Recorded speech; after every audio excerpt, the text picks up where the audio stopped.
for a foot or an inch, yeah, I fight for you all. Is the truth and I'm in, yeah, I fight for every breath that I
What's up?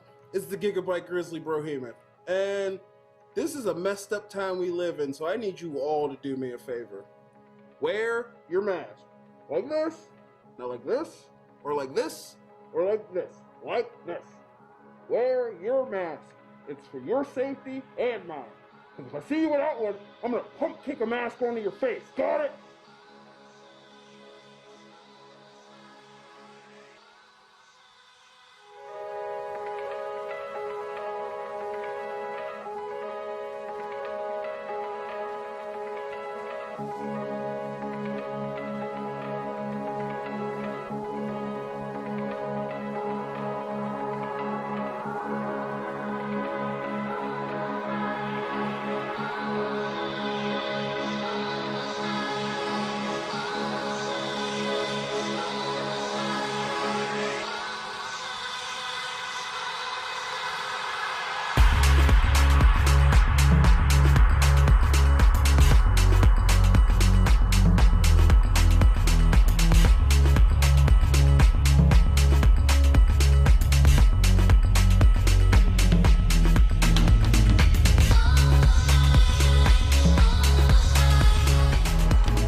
Announcement from Benjamin C. Steele talking to you about wearing a mask. Not this one, but this one. With everything going on right now with this pandemic, you need to wear a mask. My mask is for your safety. Your mask is for mine. I don't care what your uncles, brothers, best friends, mailman's roommates from college put on social media. Chances are they didn't think it through, and there's a very better than average chance that they're an idiot. So when you go outside, you put on your little mask over your face, put the little straps around your ears, and we're all going to be a lot safer. This is a team.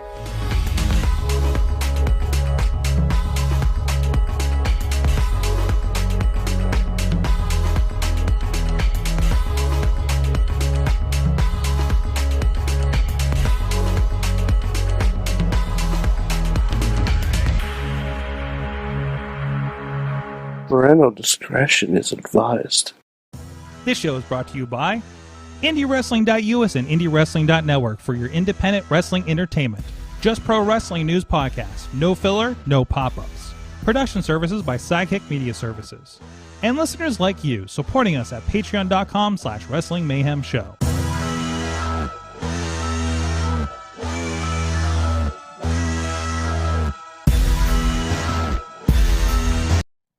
It is the Monday night airing of professional wrestling grievances. It's the Monday Mayhem Warriors. I'm Mike Sorg at Sorgatron on the Twitter here in Pittsburgh, Pennsylvania. And we are here with a hell of a crew. We got, I think sometimes we get more people here on Monday than we do on Tuesdays. Although we're going to have a packed Tuesday, I think, coming up here this week for their Top Rope tabletop friends. But first of all, from Beacon, New York, the guy that has better things to do on a Monday night than watch Raw, it is Mad Mike.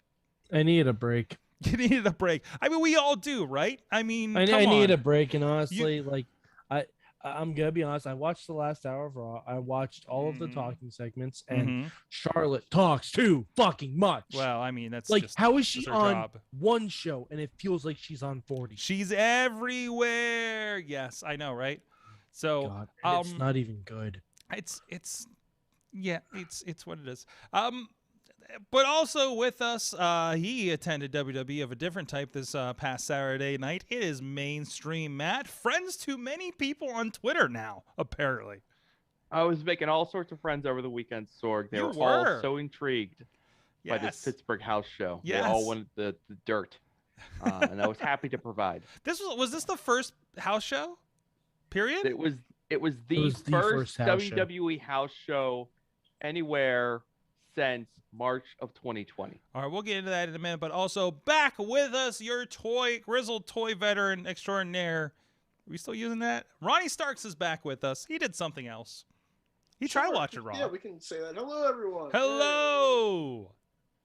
I didn't see your shot before. I didn't notice your shot before we went on air. That's a nice bouquet flower background there. I love, I like this. This is a very mindful background here to help us out here on our Monday night dealings. So nice. Yeah, I like that. It's very nice. It's very, very nice. Do we start with Raw or do we start with the house show? Oh God, we don't have to measure Raw at all. I mean, Nothing please, happened. like the guy who didn't watch it. Nothing happened. They all kind of can play into each other's swords. Yeah. So please, let's just run through Raw real quick and we first can of talk all, about it, and then we'll get into the house 24. show. I'm sure we won't be able to avoid talking about it here for a minute. I saw, first of all, Matt, I'm going to need you to do something with your TV before the Olympic community has a takedown notice. So in the background there, they can come and get me. No, I'll get it. It might be blocked enough. I don't know. Yeah. Just keep your body in front of the TV and you'll be okay. But anyways, I'm not messing around with the Olympics and NBC at this point on YouTube. So, but anyways, so come and get us, IOC. We're right here. I'm mostly paying attention. Rob was actually here hanging out. He went down to one of the training centers tonight and was filming some stuff with one of the friends of the show. So we were hanging out while we were watching Elevation and a little bit of Raw and stuff, right? So things that stuck out to me. First of all, Matt, can you explain to me why Reginald still doesn't have ring gear? He didn't bring it with him. Okay. I don't know. Like, that's he's not ready for taboo. traveling, I guess. I don't know. That's a no-no. But I don't know. I mean, like, guys dressing in suits is kind of like the new hotness in WWE now. I guess so. Amos Yeah. wrestles in a suit sometimes. He lost the jacket tonight, so. But he's always in a suit. He'll be a Reggie slow looks elevation. nice in a suit. He's doing flips That little and everything. bit was bananas, though. That was just. There was so much happening. Like, It just so looked much like bad flipping. fight choreography. So much flipping and so much R-Truth talking and by themselves. I was like, awesome flips, awesome R-Truth on the microphone during a match, but at the same time, it was a little sensory overload. A little bit. And Mad Mike is right. It was not. But see, the thing was, if you're gonna be that ambitious, and maybe Ronnie has some feelings on this, if you're gonna be that ambitious with your wrestling, you better nail it, or you lose it. Am I right, Ron? It's sink or swim. Yeah. Yeah. It's just. I hate WWE. No, because SmackDown's pretty good, honestly. And I have SmackDown is with it. pretty good right now. Okay. Like Alright. it's just Raw. Raw isn't like we need to change the name to Monday Night Raw. Because that's what it is. So we have not really we first weekend we had a hot fervor Raw after Mania feel after Money in the Bank. Is the honeymoon already over on the live crowds with Monday Night Raw? Oh yeah, it's fucking done. Like, name me the top face on Raw. Well, I'm not watching enough of it to know. It's not. No, Drew? like literally name me a top face. I mean, Drew has to still be. Nope, mid card now. Okay. I got a name for you. He's mid card now. I'll tell you who the hot act is now on Raw. Reginald. It's Riddle. Ah! Riddle's the hot act on Raw. He was the one that He's everybody the one the fans are into. Yep. It's a shame he has to lose tonight, but that's what top acts on Raw do. So, but if Riddle's the top face, that tells you everything you need to know. There was no New Day tonight. Oh yeah. There was no Goldberg. Mm-hmm. There was no John Cena. I don't know why there would be, but there was no John Cena. Lashley squashed his old teammates, and it's debatable on whether they're faces at a point. I love Lashley's title run, but this is the problem when you have a feud with Goldberg. You need someone that's charismatic enough to carry a one-sided feud. And we're going to have a one-sided feud leading all the way to SummerSlam. Mm-hmm. This is not going to be pleasant.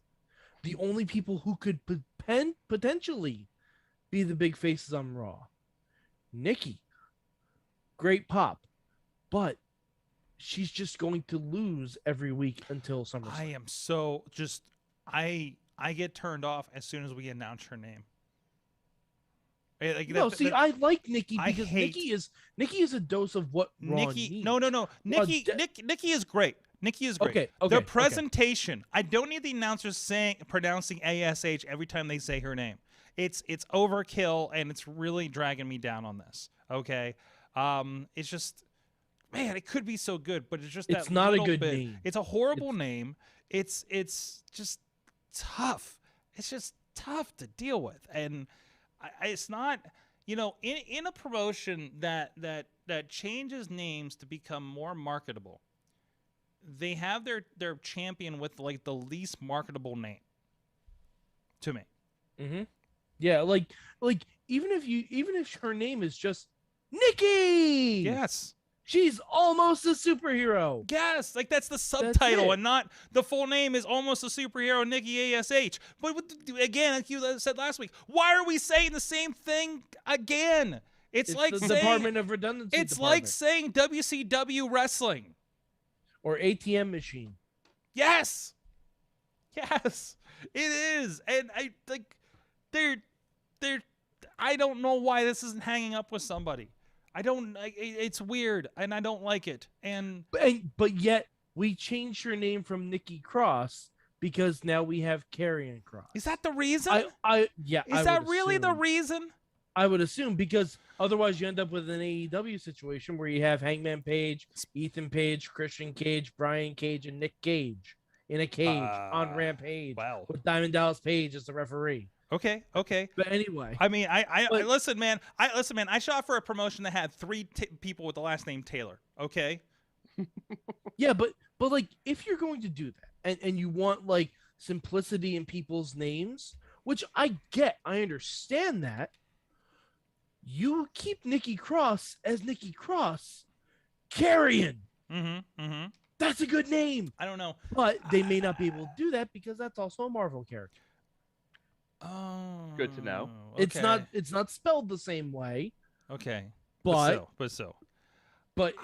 that might be a legal hang-up. So let's go on that. We got situations going on here with Nikki that are beyond just names. Like there are concerns here, and this is the perfect opening to get into the Pittsburgh house show, since I had people asking me all weekend about what was the reaction like to Nikki when she came out, and I'll tell you, it was a mixed reaction. Oh, it was really? cheers and boos Okay. for Nikki. Okay. Okay. And then as the match went on, it was Who was the match? it was Charlotte, Rhea, and Nikki 3-way. And- Mm. I heard And as the everybody match pop went on, for- it was the crowd chanting for Rhea.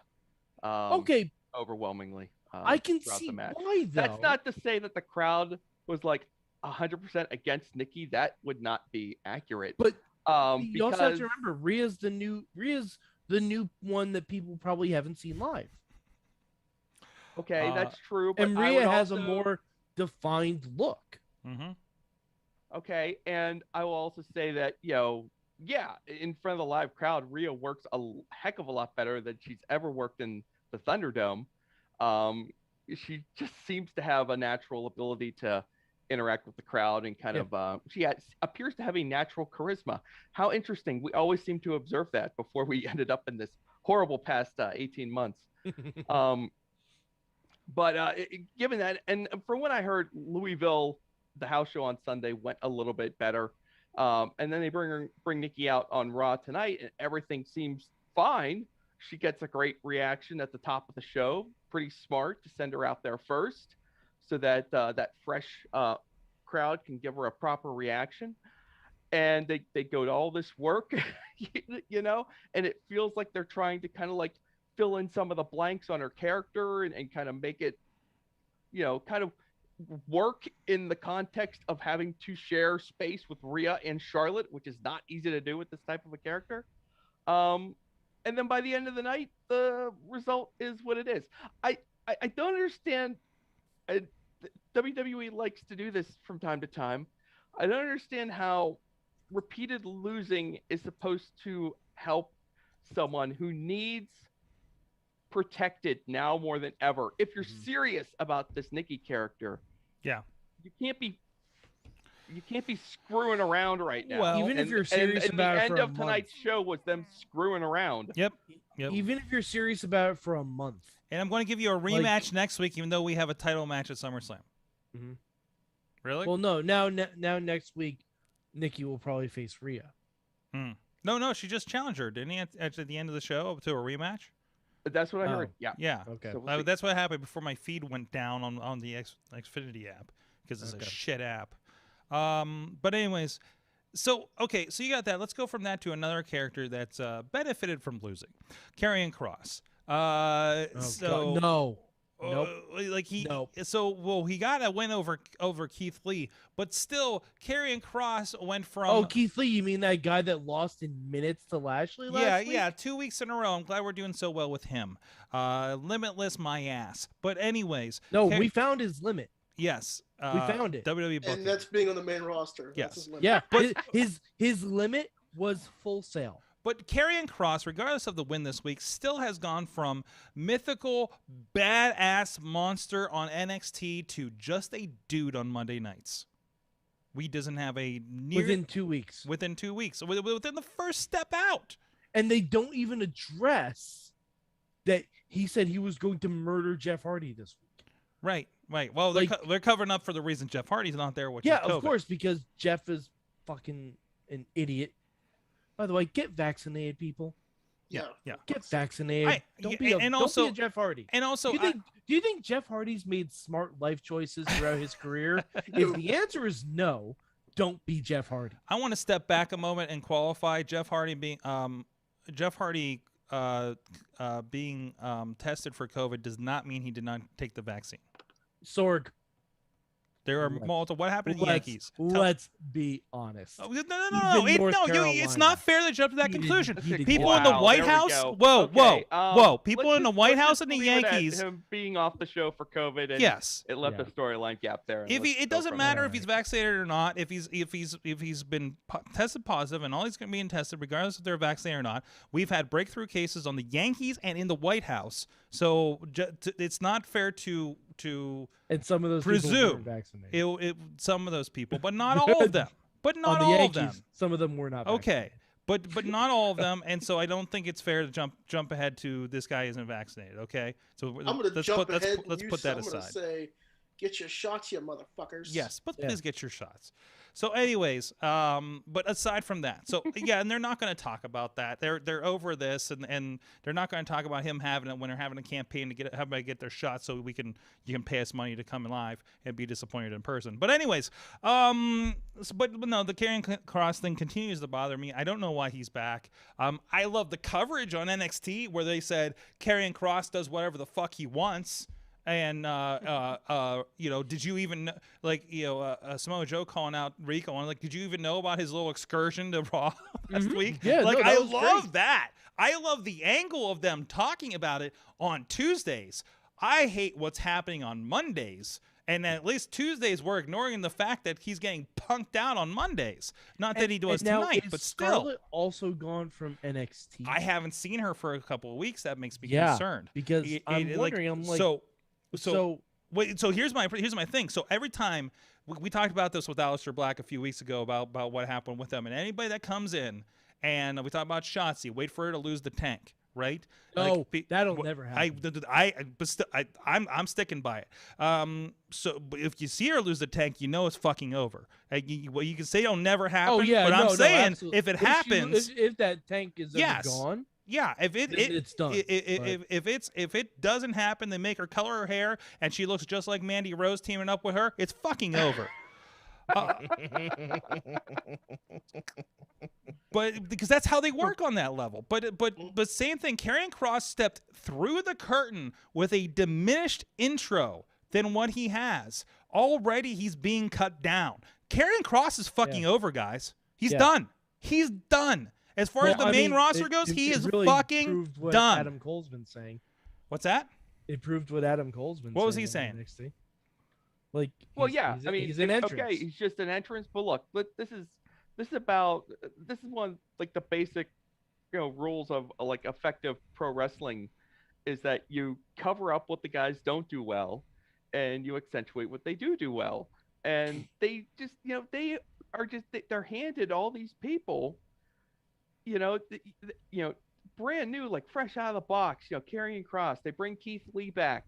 Enough time has passed. There's already a blueprint. Forgotten everything that's happened between them. Damian Priest comes back. At least he won tonight. But it's just it feels sometimes like they want to go out of their way to make things harder on themselves instead of just making it easy. Mansoor, okay? Mansoor had a eternal winning streak on Main Event or 205 Live before he lands on Raw. First match out of the gate, they beat him and they're done, and they never speak of it. They never spoke of it to begin with. Yeah. But you just when you're handed something, you don't push it away because you didn't think of it first. You say, "Thank you for this. I will use this too." And imagine if to prop him up even more. Imagine if the first match Mr. Perfect ever had, he lost. Well, that's what it is. Yeah, as Mr. Perfect, right? As Mr. Perfect. Change that up. The first match Mr. Perfect had in WWE. Yes. He lost. Yes. And it was on Saturday Night's Main Event or WrestleMania or whatever his first show was. If he lost, he'd be fucking done. Because we can't call you Mr. Perfect anymore. No, absolutely. So it wasn't he was supposed to be undefeated for a while, right? He was. So, he was undefeated for a couple years. But also, I think like when he was Kurt Hennig, I don't think that was the case. No, right? but he was never Kurt Hennig in WWE. Yeah, he was. Oh no, yeah, he wasn't. Oh yes, he was. No, he was not. Okay, we're no, not. No, he wasn't. No, I've watched the early Survivor Series. He's in there as Kurt Hennig. So he's Mr. Perfect Kurt Hennig. He never wrestled as just Kurt Hennig. Okay. He was always Mr. Perfect Kurt Hennig. We'll submit this to the research department later. Anyways, so in the meantime, so Karrion Kross is done. So that was a fun Keith experiment. Lee is really done. Oh, Keith Lee's done. Yeah. It's done. It's over. Yeah. The only hope for Keith Lee is to go back to NXT like everybody else, right? Yeah, and they don't take refunds anymore apparently because no one is able to make that move now. So what? Mr. Finn, I guess Finn did it, but now it's just. Well, Finn came back. Yeah. Finn well, he came back. Well, Samoa Joe went down there. Finn went down there and back. Samoa Joe went down there. So I mean, it's the Fandango, Breezango went down there. Okay, Yeah. so I mean, this is no, that's the play now. That's the play. If somebody's up there saying I don't get Keith Lee and I can't make him a star on Monday nights, he's gonna go back to NXT and kill it.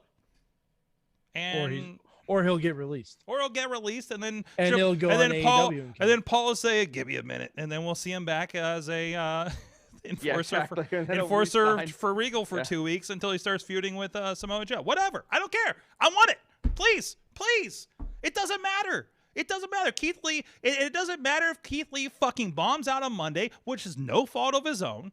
I mean, or just he's clashing. Whatever, doesn't like him backstage. It doesn't mean anything. It doesn't mean anything to the performance of the performer that you suck on Monday Night Raw. There's a lot of people. I am a huge fan of Nikki Cross. I don't give a fuck about this thing that's happening with her right now. And that's not her fault. Okay? That's the presentation. Okay? I'm a big fan of Charlotte. But again, and honestly, I think she's doing a good job of what she's supposed to be doing. Same with Rhea. Same with you think hold on. You think Charlotte's doing a good job? Yes. She's the No, hard disagree. You know why she's in that position and she's in there every fucking week and it feels like you see her all the time? Because they can depend on her. They feel like they can depend on her. Whatever that means on Monday night. She's not a good talker anymore. No, she's not. She has nothing to say. Okay, secondary opinion. Ronnie, Matt, what do you think about Charlotte and her mic abilities? We always hear Mike's opinion on this. Charlotte at the beginning of the show was okay. I thought Charlotte at the end of the show was really good. The problem was I didn't think that was what they should have been doing at the end of the show. No. Like, Charlotte's really good at being just like a total a-hole, but usually it's not what you want to get at that moment. It's her being a total. It's like her best, like her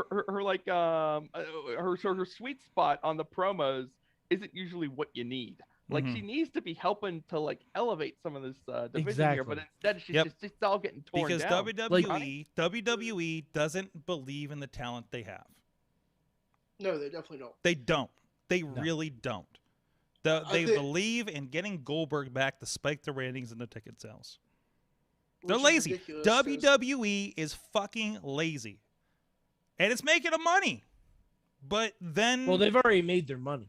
Yeah, right. They're making their money, but now they have ticket sales to make money at too.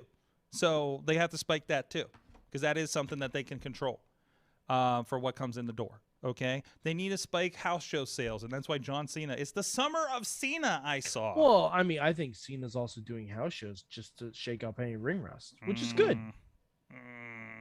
I legitimately think that like if John Cena was like, I'm not really feeling doing house shows, he wouldn't have to do house shows. Yeah. No. Like, he's out there because he wants to be doing it. And he's out there wrestling matches. If he wanted to, he could just go out and talk. But he's not. He's out there wrestling. So yes, I agree with Mad Mike. I want to head to two. Knock the rust off. I want to he wants to have a good match. I want to hit. He likes to wrestle. Sorry. The only reason he comes back.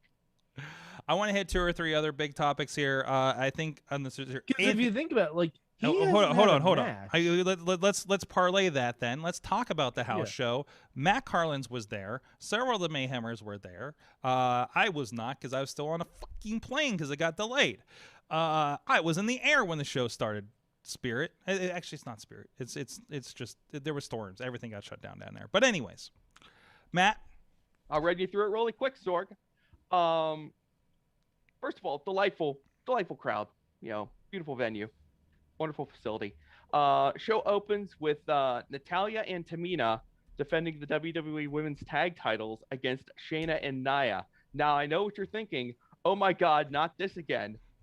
Fellas, you would not believe this if I told you I've never heard a crowd this hot for that match in my life. Wow. Right where they wanted them. And it was pretty cool. A little side note, when we went, it was me, my wife,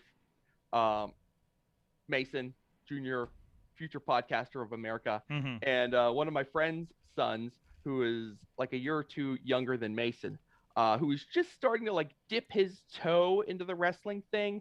So he's like fresh-eyed, not really experiencing all this for the first time, has never been to a live show before, to the point where as we're entering the building, he was kind of like, you know, like I'm just like wondering, like, how will I know? Will you help me know, like, who to cheer and who to boo? And I just kind of like, you know, pat on the head. I'm just like, don't worry, kid, you'll figure it out real fast, because this is a house show and these people know what they're freaking doing, because all Natalya and Tamina have to do is wear their t-shirts to the ring and take them off and throw them to the crowd.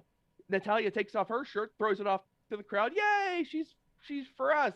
Tamina tries to throw her shirt to the crowd. Shayna intercepts it. Boo, we hate them. Done. We're off and running. You know, anyway, fine match. And that was done. Sheamus came out, did a little talky bit about how he didn't want to defend the U.S. title tonight, but that he would fight anybody in a non-title match who comes out. And that brings out Drew McIntyre comes out. And I just think to myself, this is so nice, because, you know, from what I've heard, Drew and Sheamus want to just travel the country and beat each other up. So they did that for a little bit here, and Drew won. We got a Jinder Mahal interference for no reason. But he showed up to cause trouble and got kicked around for it. Let's see, what do we have then? I'm gonna end up forgetting something. Bianca and Carmella. It was okay. But again, it's fine. You know, house show. Everybody knows their roles. They cheer Bianca. It was great. It's fine. They did what they had to do. We got AJ Styles versus Riddle with Amos in the corner. And like I said, I'm very much starting to warm on Riddle, and the house show had a lot to do with that too. Riddle got one of the biggest pops at this house show. This crowd loves Riddle. The children love Riddle. Okay? You want to make stars for the kids? Did he have a scooter? Riddle. All right? On his scooter. Damn right he had a scooter. And just fantastically, he flipped up his flip-flops. He overshot, and they went into the crowd. And he had to ask for the flip-flops back. Are you serious? Apparently so. Oh my god. He can't afford more flip-flops. I don't know what the deal is with that. God. It sounds like he was asking him back. But you know that what? That is the stupidest fucking thing I've ever heard. Wow. Since it's Riddle, it all works. Yeah, that's true. That is true. If it was somebody else, it'd be stupid. It's Riddle, so it's like on brand. No, it can still be stupid. It can still be on brand. So, yeah, it's like, what is this, an indie show? Yeah. But it's like we don't got the budget for that one. So, this was fun. I mean, it's Amos interfering until he gets caught and thrown out by the referee. So you get the everybody wants it. We're out of here. Get that thing in there. You know, they're playing all the hits. Sorg. That's what this house show is. You get your three-way with Rhea, Charlotte, and Nikki. The only thing probably to add to this one is just that the finish was the. Do you remember the figure 8 deal that they did this like a year and a half ago, probably, where Rhea slid underneath Charlotte. Yeah, Nikki slides in under the figure 8 and pins her. They did this in a Rhea match or a Sasha match or something. It was a Sasha match. Was that a Sasha match? I believe it was a Sasha. Oh, it was. Yeah, I think you're right. I think Sasha got the pin, but then yeah, I remember it being, it's I'm fairly confident it was Sasha pinning Charlotte. Whoever was in the figure 8 at that time. Right. It was probably like Lacey or someone like that. Well, anyway, that was the finish. So that's how they got around that thing and got Nikki the win. Main event time. You also missed a match. Which one was it? Kofi and Kofi and Lashley. Okay, so Lashley came out to the ring, and they were telling us that this was going to be a 2-on-1 match for the WWE Championship. To which I that much older, I'm like, they're going to have Lashley beat both members of the New Day on this house show? But no, they cut backstage, and then a backstage bit, Xavier Woods is writhing in pain on the ground, and Kofi says, I don't care, I'll fight him myself alone. And they sent Kofi out there to fight Lashley alone. And they had a great match. Next to Styles and Riddle, this was definitely a favorite for the night, was Lashley and Kofi. They are great. Kofi is great. I don't know if you've heard this before. Kofi Kingston is an excellent professional wrestler. You don't say. It's almost like he maybe should have been on the show tonight. I don't know how many times. Every time I think, I'm like, oh, really, Kofi? But every time I have like my doubts on Kofi. It's just like, damn it, Kofi, you are good. You are good. Never doubt Kofi. All right, and so that brings us to the main event. Roman Reigns and the Usos. Brand new Roman Reigns music. They do the big entrance. It is Undertaker long. Roman Reigns getting to the ring. It takes him forever, Sorg, to get to the ring. He finally gets into the ring, but that's not enough. Someone has to get him a microphone just so he can stand in the ring and just be like, acknowledge me. And they'll like, boo! You know, they'll do the thing. Ray and Dominic come out. John Cena comes out. Big ass pop for John Cena. Brabadoo. Run down to the ring. This match was fabulous. I would, Ronnie, I don't usually make recommendations to wrestlers on how to learn to wrestle, but I think if I were to recommend anything from this show for an up-and-coming professional wrestler, I would say go find, I don't know how you would find a recording of this match, but anyway, Cena, all right, so it was basically 15 minutes of Dominic getting his ass beat, okay?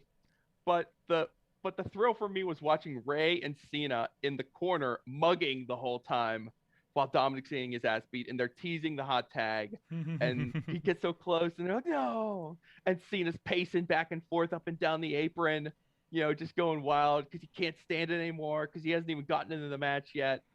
So it's just like, it's just master class level, you know, it's just fantastic. It's so good to watch.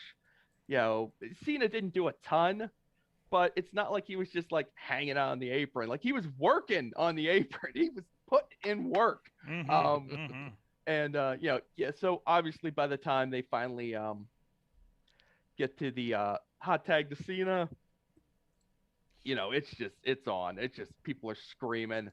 Cena's doing the shoulder, you know, the moves, the Cena moves. You know, shoulder block, whatever, the big thing, you can't see me, the whole deal, everyone's freaking out. He's doing all this on one of the Usos. Can't let him touch your travel chief. They have a little bit of contact as he was trying to finish off one of the Usos. We finally get Roman Reigns hitting Cena with a Superman punch. But the Mysterios recover. They help turn the tide. They get things worked out. Cena gets Reigns up for the attitude adjustment. He puts him down. The other Uso comes in. Cena picks him up. He puts him down. He pins that Uso. John Cena wins. Wonderful night. Good night, everybody. WWE house shows. I see people always on Monday nights talking about going to TV tapings, especially Raw TV tapings, and just being like, man, it's no fun. Don't go. Yeah. And they're right, okay?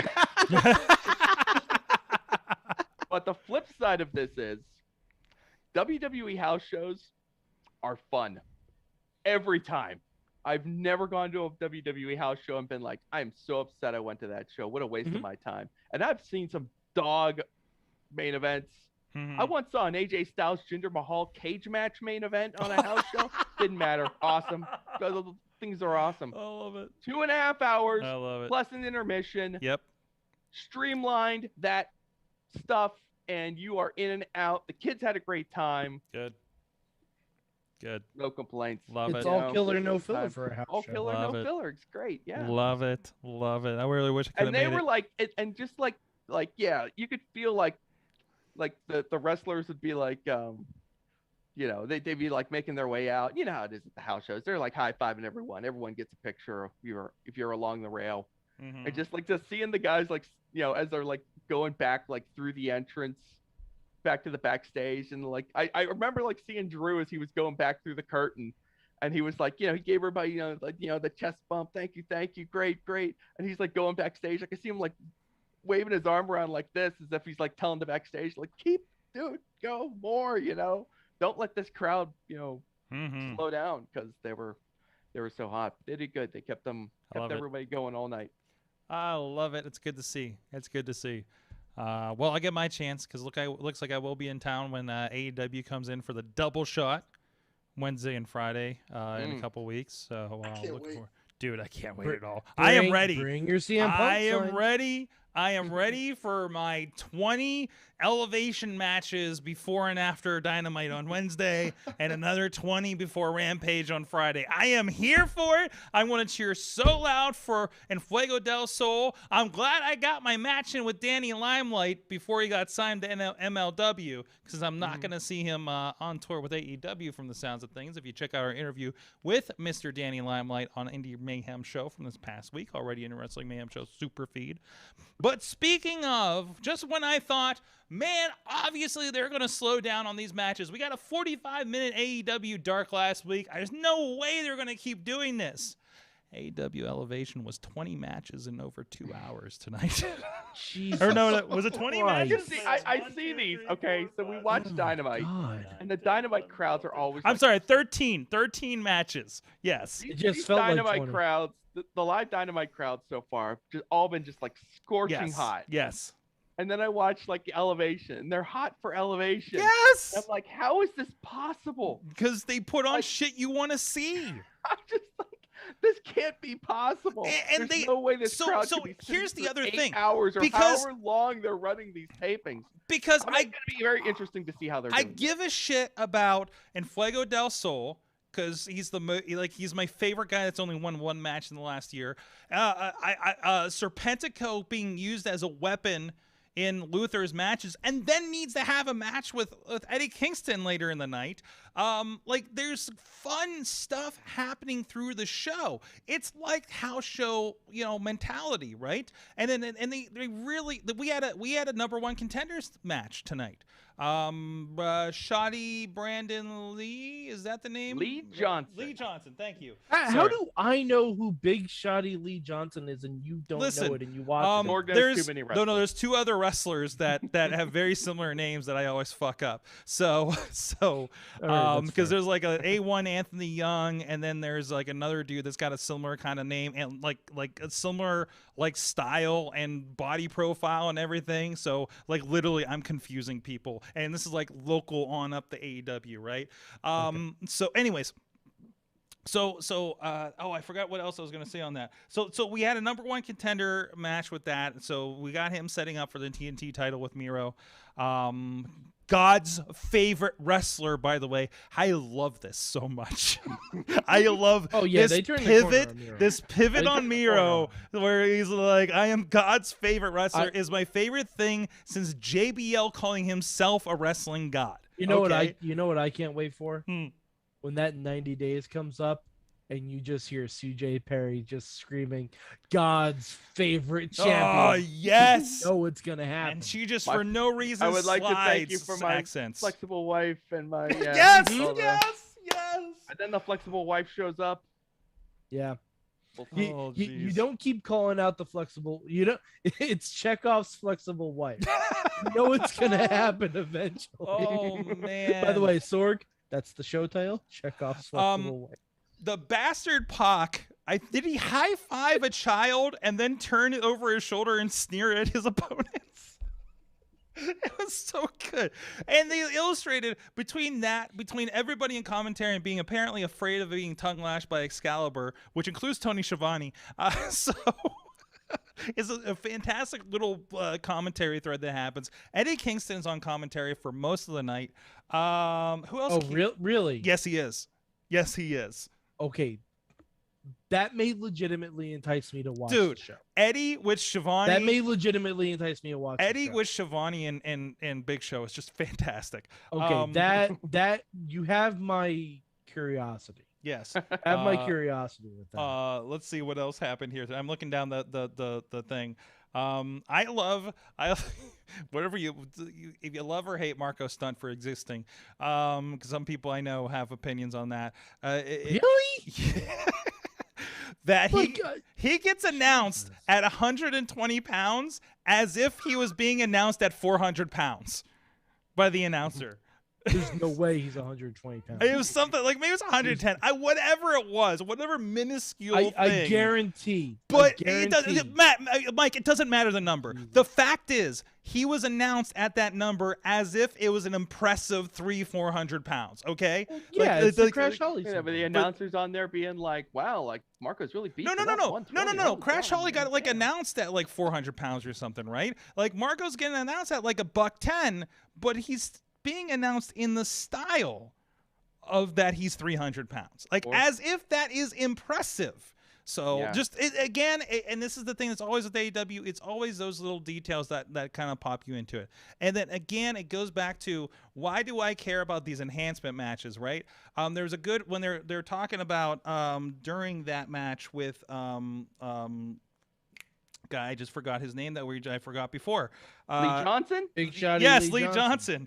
Like, they talk about how when you're watching this, and they basically described why we watch indie wrestling.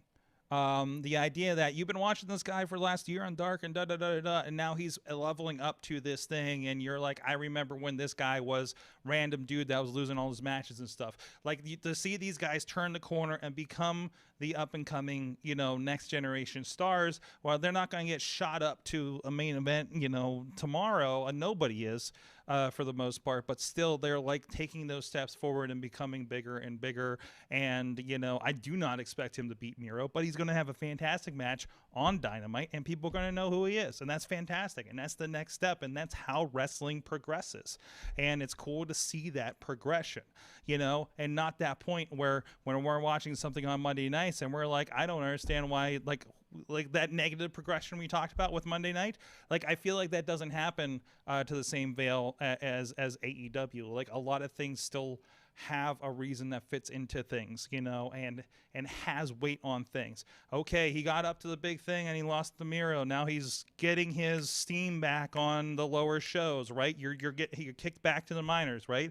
And you're building it back up, and your matches are counted and building up, and that, like, when you're seeing the big picture or dropping into the picture, like that weight, I feel, is conveyed. And now if you start doing the math, I know, Mike, when we were talking about the rankings and things like that, like the math breaks down.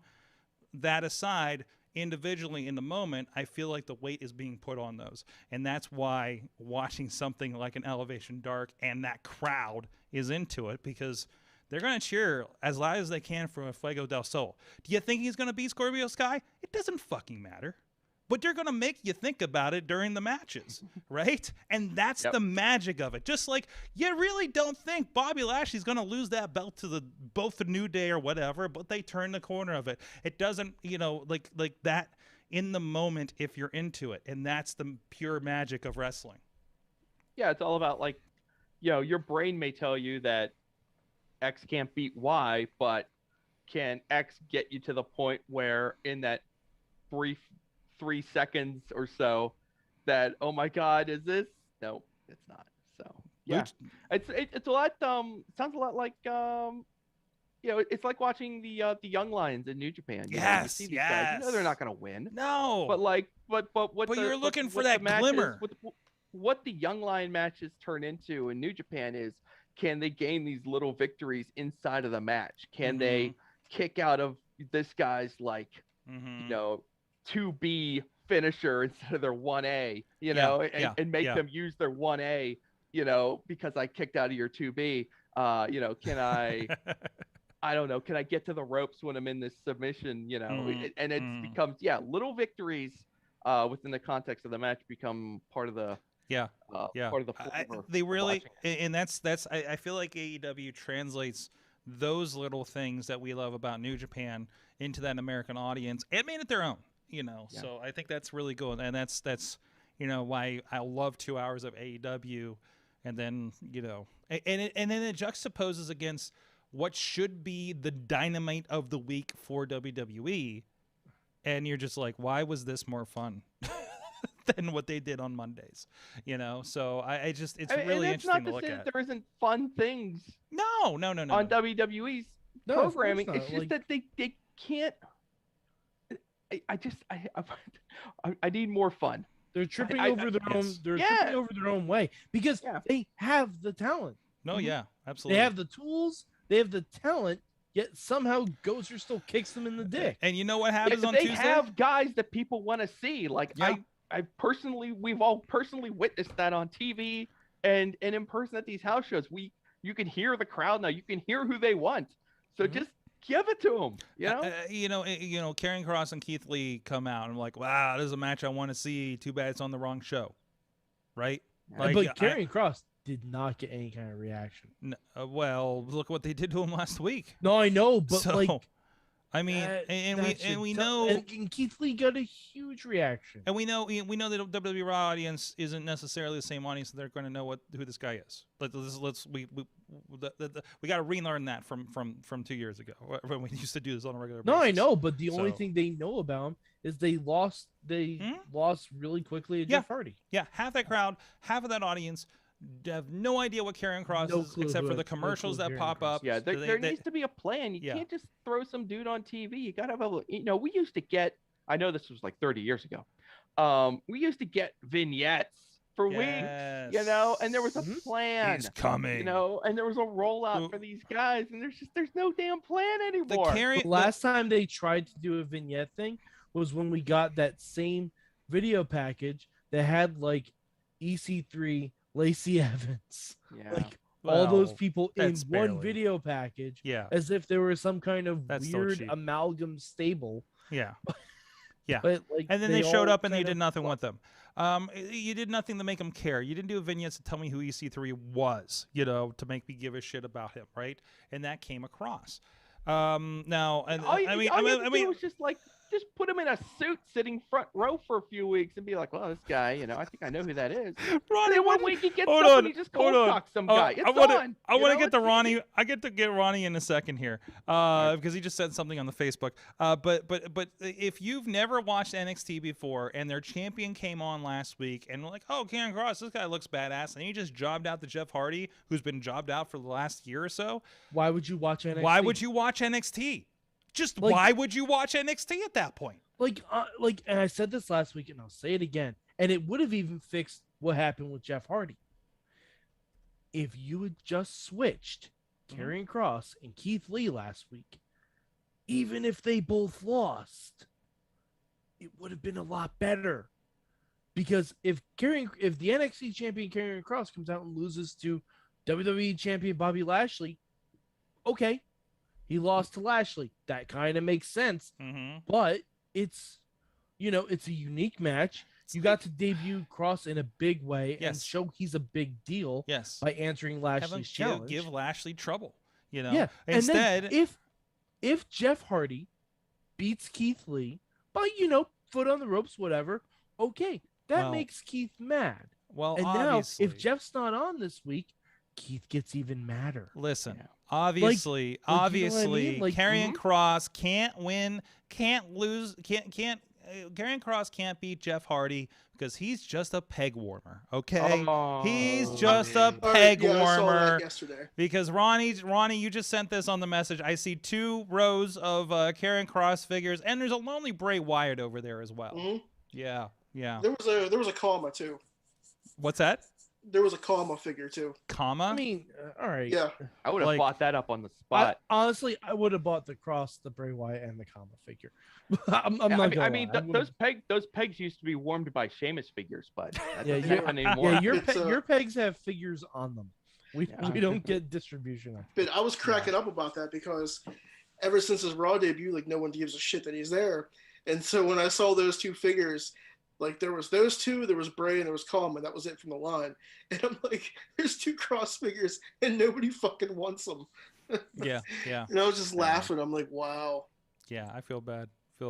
So, Sorg, do we have time to talk about New Japan for 5 minutes? 5 minutes. Let's do it. Wrestle Grand Slam in Tokyo Dome. No fans at the Olympics. But they can go to the wrestling. Well. So here's what happened. Some of them can. Well, here's what I think you explained this on the podcast, or somebody else did, or Kevin Kelly did, as he was killing wasps during the broadcast, apparently in his home studio. But Kevin Kelly versus the Wasps was the unsung feud of Wrestle Grand Slam on Saturday for Sunday, whatever that was. I don't know time zones. That's wonky. It was 3 a.m. Anyways. Yeah, I watched the first half, and so it was mostly floor seating, a little like smattering in the stands. Apparently, while they did not do anything with fans limitations, generally, they did stop ticket sales. Mm-hmm. So basically, if these are the people that bought their tickets early and they got to be there, and it was like a good floor, So it doesn't look like Wrestle Kingdom. It's the same venue as Wrestle Kingdom. So it's one of those, like, kind of, I say with like Ring of Honor, like, hey, they're still doing pods in Maryland for some reason. You cannot judge unless something is overly impressive, like we're seeing with WWE and AEW setups. Like, do not discount any wrestling promotion that has poor attendance right now or wonky looking attendance, because again, different states are different countries are different, but so that was that. But the show itself, Matt, I think you're going to tell me about. Yeah, I didn't want to drag us too far down the road on this thing, but suffice to say, it was a fine New Japan kind of show. But this main event, Sorg, Shingo Takagi and Hiroshi Tanahashi for the big belt, the IWGP World Heavyweight Championship.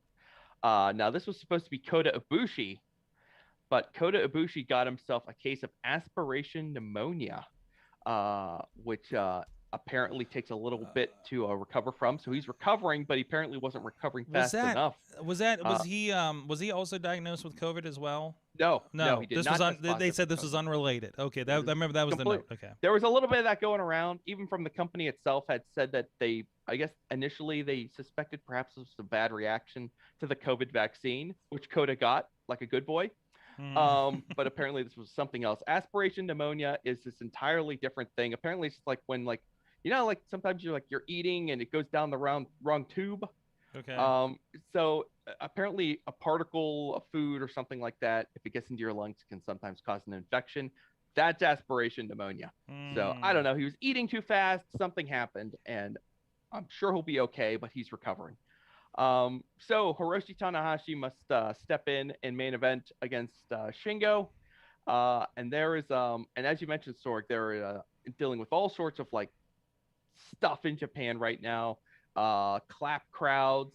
They're all encouraged not to make, verbal noise during the shows. All you get is a lot of clapping during these shows, which kind of sucks. But what doesn't suck is when a match gets so amazing that the crowd forgets what they're supposed to be doing. And that happened during this main event because, it seemed pretty clear that Shingo was going to win this thing. But then Hiroshi Tanahashi gets his little chance to rally.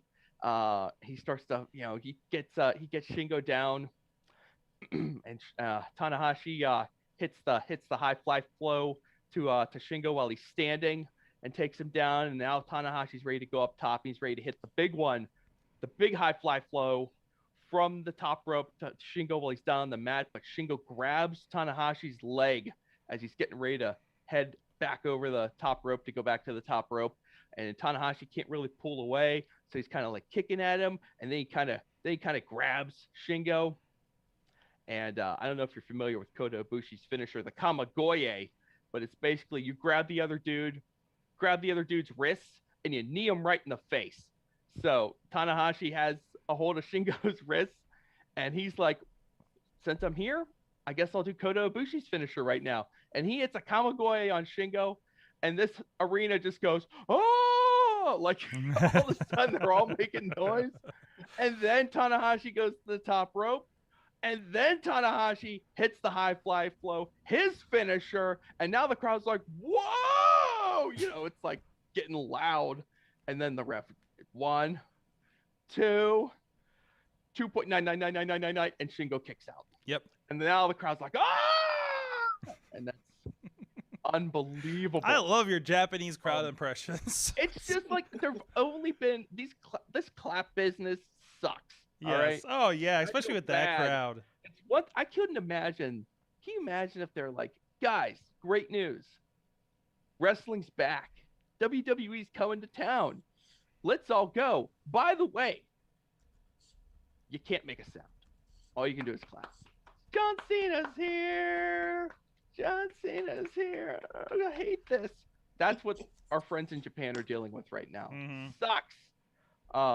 But over the past year and a half, there have been a few moments where matches have been so good that this crowd has just abandoned all self-control. If you remember the match with Desperado, when he decided he was just gonna like take his mask off and go to town. Was that Hiromu? I think it's Hiromu and Despy. And that was another one where the crowd just like freaked out. They're like, "Oh my god!" But this was another instance, and yeah. So again, I watched the first half. First of all, Kevin Kelly versus the Wasp. Also, I never knew or gave a shit about who Robbie Eagles was before this weekend.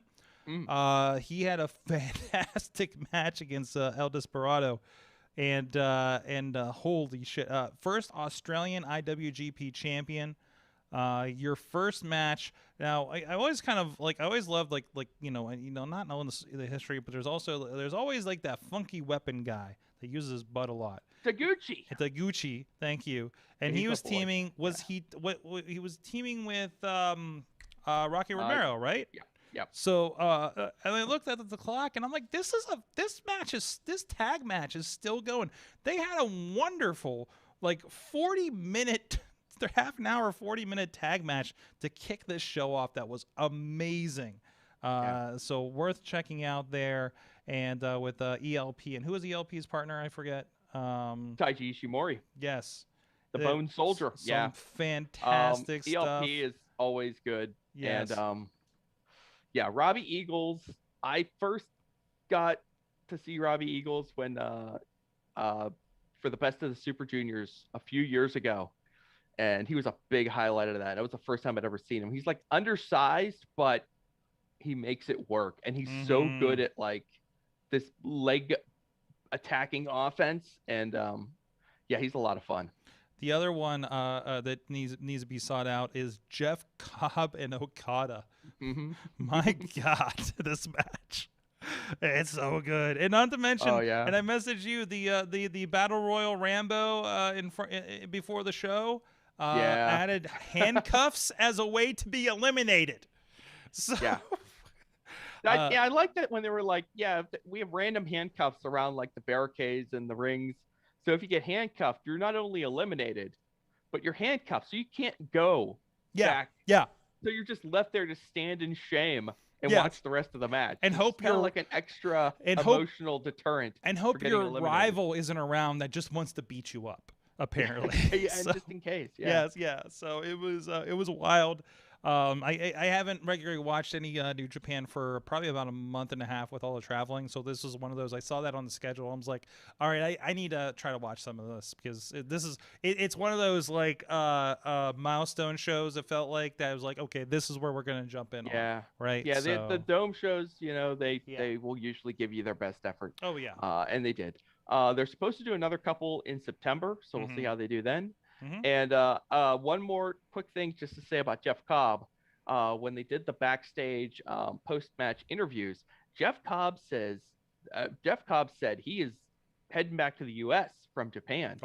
He basically said, I'm leaving tomorrow and I'm going back to the U.S. So I don't know what Jeff Cobb's up to. Maybe he's just kind of taking a break. Who knows what program? Or maybe he's gonna pop up somewhere. I don't know. There's a big. There's a couple big shows at the end of the month here and beginning of the next month. So end of next month, beginning of the month after. So who knows what's gonna happen? Indeed. Maybe we'll pop up at SummerSlam. I don't know. Hope not. Oh God. Yeah, I know, right? MLW's maybe looking for his brother there. Jeez. I'm gonna speculate. I'm gonna get out in front of everyone, including Just Pro Wrestling News. Third trial of Jericho. Either one of the trials of Jericho, or he might be a surprise at the Resurgence show that New Japan's running in LA. He might pop up there, maybe to challenge. Why not both? Yeah, why not both? Maybe he'll pop up to challenge Lance Archer for the certain championship. So we got to get that thing off of him. We're hitting time tonight, Matt. Will you join us tomorrow? I want to talk about Jay White. Sorg, there's one thing we do have to talk about quickly. What? He-Man. Oh my God, so It's the good. reason Ronnie is So on good. here. Oh, is that why Ronnie's here? Okay. Yes. Matt, are you watching the He-Man and do you care? I don't care. Go on. Have your fun. Ronnie, take it, man. All right. Matt, will you be on tomorrow to talk about Jay White? There are a few topics I enjoy talking about more. Okay, They we're talking changed about Jay Switch. White because I watched that promo. I actually watched that promo on New Japan, and I can't wait. This is going to be great. Like Impact might be must see wrestling in the next couple of months with I this. agree. So, Masters of the Universe Revelation. I love. Listen. You want to understand? Like, just about every vehicle they showed in that first episode. I have a bin in my basement, right where we used to do the podcast. Like hardcore He-Man fan growing up. Every day after school, went to the theaters the first weekend to watch the movie with Dolph Lundgren. Still kind of appreciated it. And then, as usual, just like completely rejected that future He-Man show, like a true fan. So when I tell you that I am loving this show, I really love this show, and maybe cried a little bit there. Yes, but I other opinions first before we get into what happened.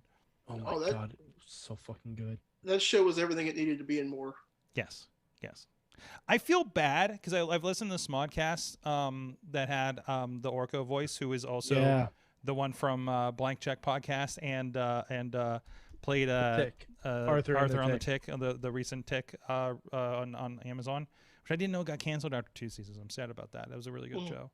But anyways, I'm sad that they spent most of the show talking about their detractors, because fuck their detractors.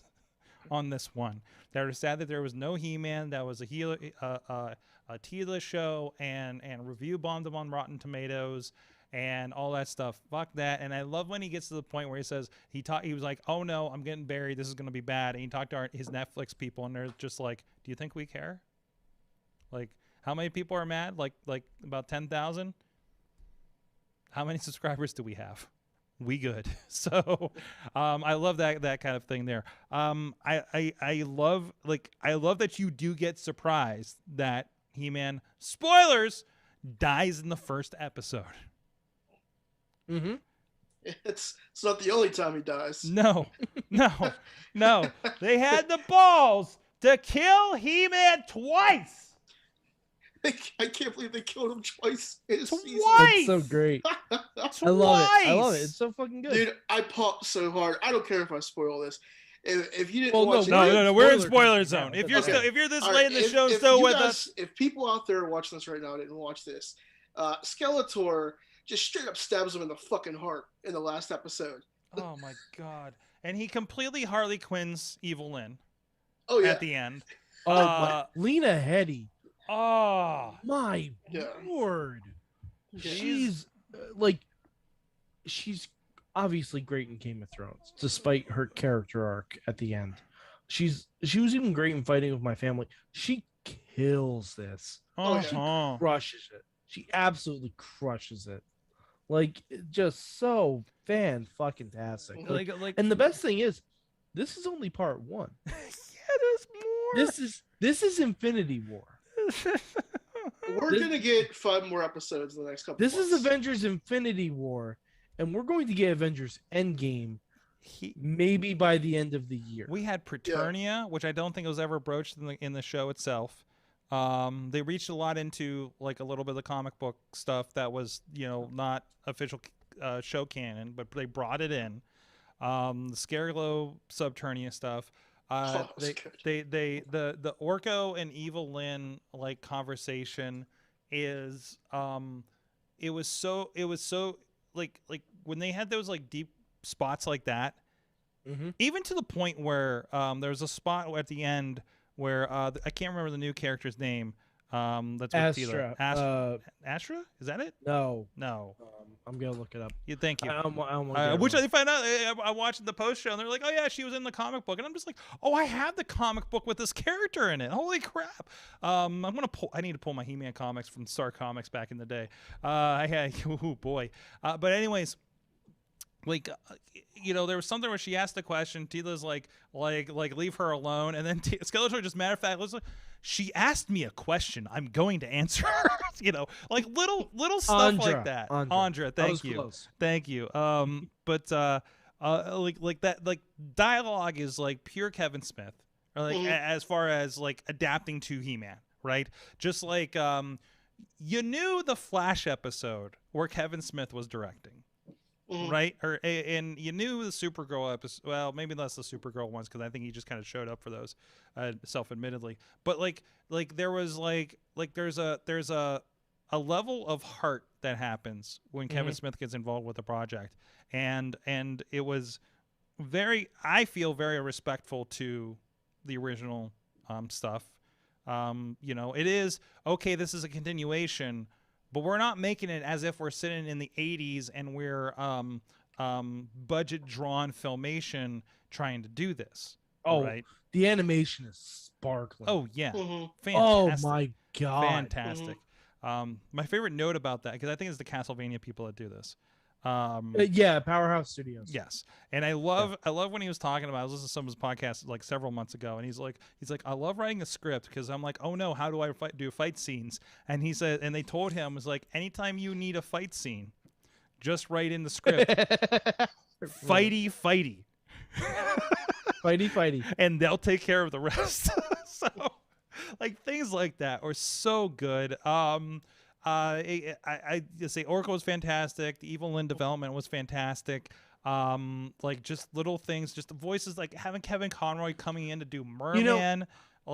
I'm gonna say, Chris Wood, the guy who plays He-Man. Yes. So far, the least impressive voice actor. Really, yes.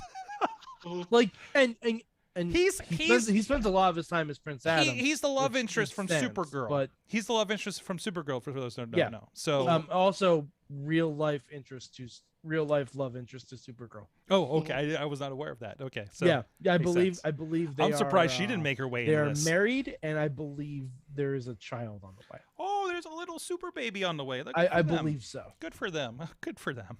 So they must have they must have spent a weekend on Candor. But anyways, no, I don't know what the words to say other than it's fantastic. I love Joker Skeletor. He's unapologetically just straight up being Joker at this point. The part about his face, how it like allotted him to not find the love of a woman, at the end there. Also very Kevin Smith and very amazing. I'm gonna say my favorite line. First of all, I love that Kevin Conroy and Mark Hamill get to work together in a cartoon. Blew my mind. Did they actually get to interact as characters? I don't believe they did. Was Skeletor and Merman were on that boat together. Oh, that's right. You're right. Yeah. Listen. My favorite line I'm only on my episode. I'm only on my 1.5 run through of this show. Yeah. So. My favorite line was in that episode when they throw He-Man and Tila overboard when the mer people drag them down, and before He-Man comes back up, Skeletor just casually goes, we need to change the color of this. Maybe something in charcoal gray. It's a complete non sequitur line. And I'm like, it's so fun. And I saw Mark Bernard, the writer of that episode, he sent an Instagram message out that he had pitched that line, never thinking it would make air. He's like, and now Mark Hamill is just saying this one-off throwaway joke I threw in. Okay, Mark Bernard is the usual co-host on Fat Man on Batman, right? Yeah. So that's awesome. That's awesome because I know he does. He's not. Was he a writer on this? Yeah. Okay. Yeah. I didn't know if he was joining because I know he does several projects. Yeah. No. So. He's a writer on this too. Good. Yeah. Kevin's the showrunner. I think he wrote episode 1 and maybe episode 5. Okay. Yeah. But yeah, So but yeah, my God, everything about this show. It's so good. And you know what the great thing is? We haven't even gotten to some of my favorite He-Man characters. Okay. Haven't because Stratos Mm-hmm. nowhere to be found so far. Do we know if they're coming? Do we think we're going to touch on all that? Sorg. Do you think we're going to have an Endgame style? It- Everybody The shows first up at the part end. was Infinity It War. was, wasn't it? And it still didn't have half the characters. I don't think we. It was literally Thanos snapping, Mm. but instead it's Skeletor stabbing Adam in the fucking chest. Oh my God! This is just Infinity War. Oh no! And then It's this. Infinity War and Endgame. Yeah. And Endgame, Oh. we're gonna get, and I guarantee you, Evil Lynn is just gonna become Lynn. By the end of this, Mhm. yeah. I'm telling you, it's gonna fucking happen. And I bet, I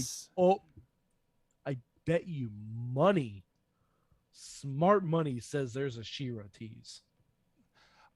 Smart money says there's a She-Ra or Hordak tease or something. They referred to the Horde. You know, when they were talking about the heroes, I love seeing the old heroes because that's been touched on in other versions of He-Man. Like I think that was touched on a lot in like the He-Man 2002 series, which was fantastic. I loved it. They did reveal in the podcast also they couldn't touch any of that stuff for any reason, so they had to go all the way back to the original to do Takeoff on. Yeah, and by the way, if you were an original fan of He-Man, the whole series basically kicks off with almost like a series finale to that.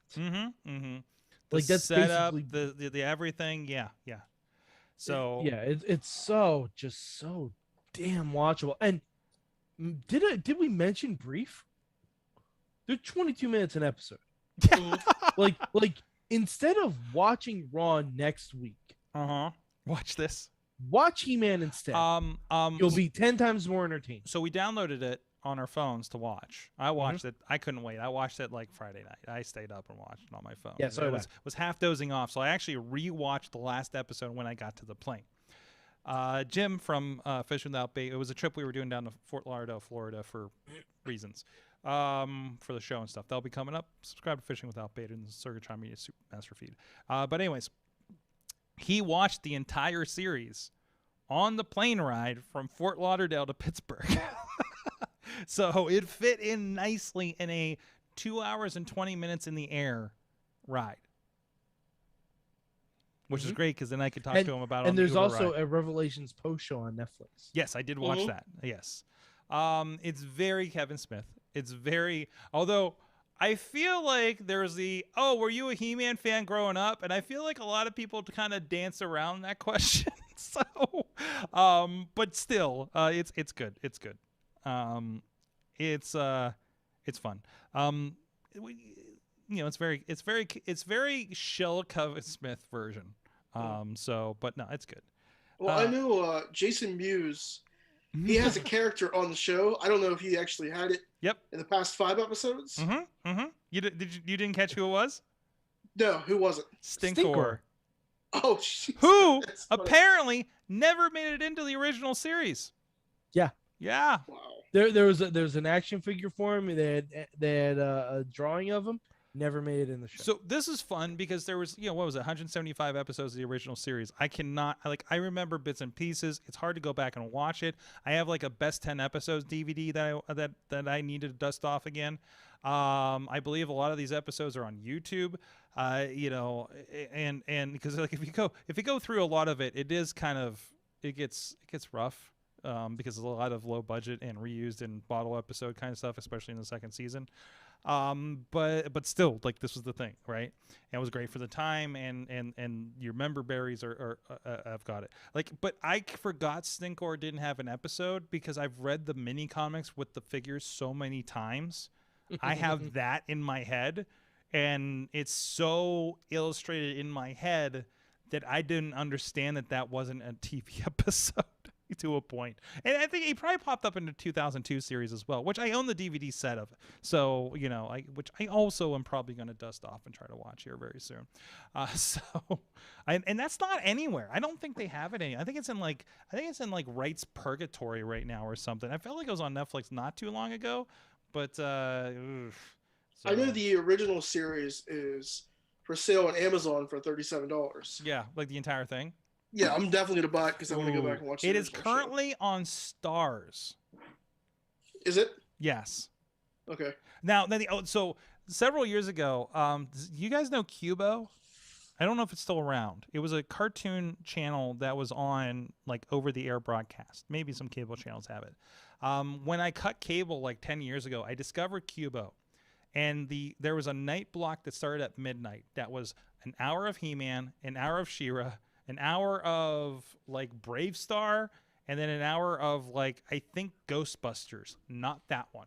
The Filmation Ghostbusters. So it was like 4 hours. Thing, yeah. It was 4 hours of amazing Filmation that started at midnight. And I would just put it on and doze off to some He-Man. It was just the perfect, because the best time to watch He-Man is probably when you're tired or high. And I've only tried one of those. So, anyways, it's fantastic. That's our takeoff on it. By the way, to loop this all back around, San Diego Comic-Con at home this weekend was a thing, and WWE announced their final characters for the WWE Masters of the Universe line. Oh, I forgot. They're still doing that. They have the final wave coming out. Stone Cold Steve Austin is Trapjaw, which looks fantastic. Honestly, and I haven't been buying these, but there's one I think I'm gonna have to get. Rey Mysterio as Stratos.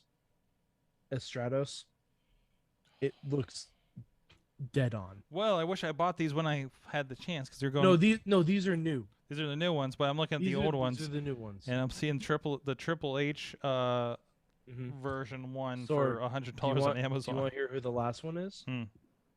As Evil Lynn, China. Oh wow. China as Evil Lynn. Wow. Like it's really good.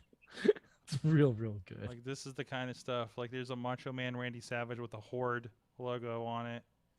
Jeez. Jeez, these are good. I really should be picking these up. I almost. The price has really skyrocketed on those things. Yeah, they have. I mean, this is Amazon. That doesn't really count for much. So, but fake or John Cena. I wanted that Scareglow Undertaker, but I just never saw it in stores. Walmart's got a bunch of them listed too. So, but all right. Well, on that note, thank you, Ronnie, for hanging out. I'm glad we got some toy stuff in there. Thank you guys. By the way, it was mentioned in the chat room earlier by John out there. The Walkin' Wild action figure in the suit for. Oh man. If I get to the store and start seeing friends of the show on the shelf, I'm snatching them up, and that's probably going to have to be one on order. But he also has the Chase with the half painted face. Nice. So I'll be on the hunt, Sorgy. Don't worry. Let me know if you see anything. Again, friends of the show. If you see them on a peg, let me know. Okay. I'll grab them. All right. Especially people we've worked with here on in the area. I should get an Elias figure too. That counts, right? So I have an Elias pop figure. You have a pop figure. So I got like a T-shirt or two and things like that. So I've supported. But anyways, also if anybody wants pop paintings, our good friend Jake Steele. I am Jake Steele on Instagram and TikTok. He's passed 1 million followers on TikTok, by the way. He does art, and I don't know. I put a picture in the Slack for you guys. It was some Pokemon pop figures, I believe. It was like Eevee was the focus on it. So if anybody needs some commissions, he does those, and just throwing that out there. So let me know. Hit him up, or I can connect you. So, yes, thank you, Ronnie Starks Wrestling on the social medias. I'm easy to find, everybody. There he goes. And Mad Mike 4883 on the tweets. I talk about things and stuff and wrestles. Yes. Again, check out our interview with Danny Limelight that we posted this past Matt's Friday. still here. What? Matt's still Is here. Matt still here? Yeah. Oh, you've been hanging out? Yeah. Yeah, I wanted to hear all the spoilers, and I also wanted to mention that the new Transformers series drops on Netflix on Thursday. Yes. So I've been watching. I'm not sure if any of you guys are Oh, like. well, I don't Sorg get definitely too is. I'm deep in. into this. I'm in. Like most of the cartoons you recommend to me, I don't watch. Yes. But it's not because I don't like you. It's just because I have my ways. This Transformers stuff is my jam. Okay. Okay. And I can't wait to watch this next one. Also recommend, if you haven't seen before, I started watching Transformers Cyberverse. They're like 10-minute episodes for some reason. I don't know where they showed this. I guess Cartoon Network somewhere. But they're 10-minute episodes, and I've actually really been enjoying them. But Bumblebee has amnesia, and Windblade's trying to snap him out of it, and there's a lot of flashbacks to Cybertron. Really, it's enjoyable. So that's I'm liking. And Mainstream Matt, JustProWrestlingNews.com. We're everywhere. 5 minutes every morning. Make That's us right. part of your life. We'll get you caught up on everything happening around the world of pro wrestling, so you don't have to watch these shows. We'll talk about Battle Riot 3 as our homework for Tuesday night, 9 p.m. Eastern Time on your social medias for Wrestling Mayhem Show. And what are you doing over there? What was that dance you were doing? That was a spoiler. Oh, okay. Can't do it anymore. Oh, okay. That was off camera, but we'll be talking about that. Hopefully I remember to talk about Jay White tomorrow, and we will have One Cool Cat, Justin Idol, and friends from Top Rope Tabletop. A new episode of that is coming up this Friday on IndieWrestling.us social streams. So we'll see you guys next time. Mayhem out. Please stay tuned for Silk Stockings.